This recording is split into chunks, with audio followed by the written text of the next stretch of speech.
Live news, खबर तो पक्की है। नमस्कार साथियों, जय हिंद। अभी आपको हम बताते चले कि जो TRE-1 में सप्लीमेंट्री रिजल्ट को लेकर जो याचिका दायर की गई थी, उसके संदर्भ में आपको हम पूरी अपडेट बता दें कि क्या हो रहा है और आगे क्या होने वाला है। क्योंकि क्या होने वाला है इसके संदर्भ में आपके मन में कई सवाल होंगे कि सप्लीमेंट्री रिजल्ट में जो बातें थी, सप्लीमेंट्री रिजल्ट के जो प्रावधान हैं और जिस प्रकार से ड्रॉप आउट, मल्टीपल रिजल्ट और बड़े पैमाने पर फर्जीवाड़ा का आंकड़ा BPSC से शिक्षा विभाग और दोनों ने मिलकर इस तरह की चीज़ों को किया, तो सारी नियुक्ति प्रक्रिया को देखते हुए सरकार के समक्ष हम लोगों ने काफ़ी गुहार लगाई थी कि सप्लीमेंट्री रिजल्ट आना चाहिए। तो और BPSC ने भी माना कि सप्लीमेंट्री रिजल्ट आएगा और दिया भी। 4700 पदों की सूची BPSC को शिक्षा विभाग ने भेजी थी और मात्र 2773 लोगों का रिजल्ट आया। याद होगा, और हजारों विद्यार्थी, शिक्षक अभ्यर्थी इंतजार कर रहे थे कि पूरक परिणाम के नाम पर जो ढकोसला हुआ, जो बड़े पैमाने पर सीटों को बचाने का खेल और षड्यंत्र रचा गया बिहार सरकार और शिक्षा विभाग ने, सभी पर एक अपडेट आपको बता दें कि हम लोगों की याचिका जो है Satyam Kumar versus government of Bihar CWJC 2337/2024 case number आपको बता दिए आप, Satyam Kumar versus government of Bihar. और ये मामला जो है अंजनी कुमार के बेंच में गया है। और मुझे लगता है कि जिस तरह की बातें हो रही है, लॉयर द्वारा स्पष्ट रूप से कहा जा रहा है और हम लोग की तरफ से जो भी एविडेंस और प्रमाण माननीय उच्च न्यायालय के शरण में हम लोग गए हैं, तो उम्मीद करते हैं कि सप्लीमेंट्री रिजल्ट के नाम पर जो सीटों को बचाया गया, आपको याद होगा कि 1,20,000 पदों की बहाली निकाली गई और मात्र 93 हजार लोगों को ही नियुक्ति दी गई। 28,800 नियोजित शिक्षक थे उसमें मात्र। और ये जो बातें हैं, ये बिल्कुल डंके की चोट पर लगातार 1,20,000 का जो हवाला दिया जा रहा था, बड़े बड़े स्लोगन और पोस्टर लगाए जा रहे थे, सभी बात इस बात की पुष्टि करती थी कि 1,20,000 लोगों की बहाली नहीं हुई है।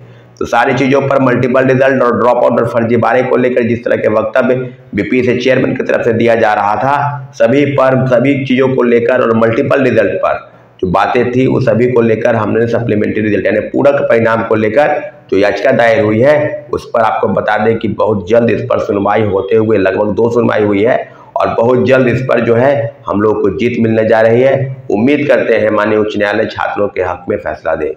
साथियों, TRE-2 के जो पूरक परिणाम को लेकर जो इस तरह से घमासान मचा था, आपको भी याद होगा, और उसके लिए भी कोर्ट केस की तैयारी चल रही है। एक अंतिम बैठक बुलाकर और कोर्ट में केस फाइल हो जाएगा। आपको बताते चले कि पूरक परिणाम पर सरकार की गंभीरता बिल्कुल नगण्य थी और आज महागठबंधन की सरकार होते हुए अब NDA की सरकार है और NDA के तीनों प्रमुख नेता सम्राट चौधरी, विजय सिन्हा, सुशील कुमार मोदी और हजारों कार्यकर्ता, पत्रकार बंधुओं के समक्ष अपनी बातों को रखते थे, सड़क पर भी उतर के मार्च किए। तो हम अब इस बात की पुष्टि कैसे कर ले, कैसे आपको बता दें कि सप्लीमेंट्री रिजल्ट जो है नहीं आएगा। आज भी, कल भी हमारे कई साथी सम्राट चौधरी से मुलाकात करने का प्रयास किए थे, मुलाकात नहीं हो पाई।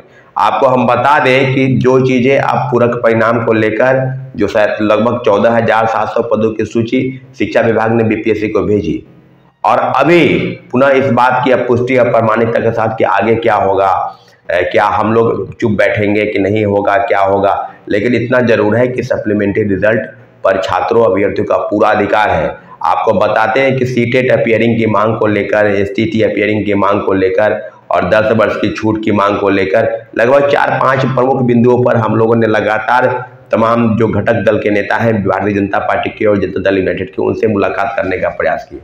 तो साथियों, हुआ कुछ नहीं। लगातार वो लोग आश्वासन देते रहे कि मुख्यमंत्री जी से मुलाकात करेंगे, सप्लीमेंट्री रिजल्ट आने वाला है, आएगा। तो फिर चुप्पी किस बात की है? तो मान के ही चले ना भाई कि जिस प्रकार से महागठबंधन की सरकार पलटी मारती थी, आज भी NDA की जो बड़े नेता है वो अपने बयानों से पलटी मार गए। तो उम्मीद अब कहाँ पर है? अब तो यही है ना, शिक्षक अभ्यर्थी बिल्कुल मेरी बातों को ध्यान से सुने कि ऐसा नहीं है कि आप इस चीज़ों को बिल्कुल हटा दें। और आज जो है हम अपने लॉयर से भी मुलाकात करने जा रहे हैं TRE-2 के सप्लीमेंट्री रिजल्ट और एज रिलैक्सेशन के मामले को लेकर कि क्या होने वाला है, क्या अंतिम परिणाम के रूप में वो आएगा। क्योंकि 14,700 पदों की जो सूची को लेकर जो नोटिस शिक्षा विभाग ने BPSC को भेजा, क्या यह ग्राउंड नहीं है? यह पर्याप्त ग्राउंड है। और रिजल्ट की प्रिपेयरिंग की तैयारी भी वो ट्वीट के माध्यम से श्री अतुल प्रसाद जी, जो पूर्व चेयरमैन है BPSC के, उन्हें स्पष्ट कर दिया था कि हम सप्लीमेंट्री रिजल्ट की तैयारी कर रहे हैं। तो क्या हम अब जो चीज़ें बिल्कुल आपके सतह पर है, उस पर अब बिल्कुल बात करने की जरूरत है। तो साथियों अगली जो बैठक होगी TRE 2 में, जिनका एज खत्म हो गया है, जो तीसरे फेज की बहाली की प्रक्रिया में नहीं बैठने जा रहे हैं, उस सब के लिए एक अंतिम विकल्प के रूप में माननीय उच्च न्यायालय है। इसलिए अगली बैठक जब भी बुलाई जाएगी आपको आना है, और उसी के बाद अगले ही दिन हम लोग कोर्ट केस की फाइलिंग की तैयारी करेंगे साथियों। ठीक है साथियों, धन्यवाद, जय हिंद। हमारे चैनल को आपने सब्सक्राइब नहीं किया है तो प्लीज सब्सक्राइब कर दें, ताकि हमारी बात आप तक पहुंच सके और आपकी समस्या जो है, जितने भी शिक्षक अभ्यर्थी, छात्र अभ्यर्थी, युवा, बेरोजगार, पूरे देश के युवा हैं, उनकी समस्याओं का समाधान हम कर सके, हमको इतनी ताकत मिले। इसलिए आप मेरे चैनल को प्लीज सब्सक्राइब कर दें। धन्यवाद, जय हिंद। लाइव न्यूज, खबर तो पक्की है।